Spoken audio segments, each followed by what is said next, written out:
उसकी उंगलियां कभी नीचे जाती, कभी ऊपर।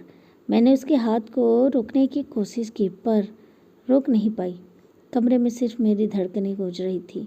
राहुल और नज़दीक आया और धीरे से बोला, मैं जानता हूँ आप भी यही सोचती हैं, बस एक बार कह दीजिए अपने मन की बात। मैंने उसकी ओर देखा, उसकी आंखों में वही बात थी जो मैं पहले देखी थी।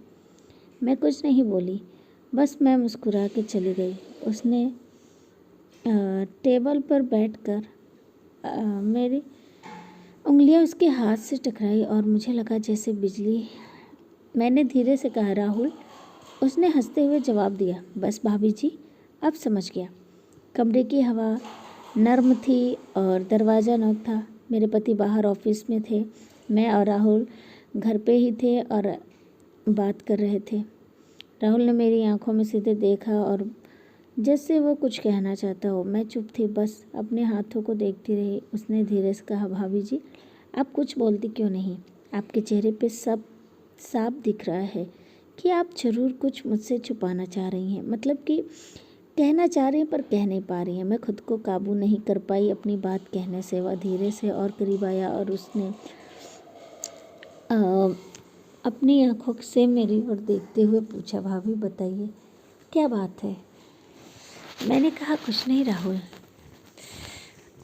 उसकी सांसें सब मेरे कानों में गूंज रही थी। कमरे में सिर्फ लैंप की मध्यम रोशनी थी। उस रोशनी में उसका चेहरा और साफ दिख रहा था और उसकी हर बात मैं सुन रही थी।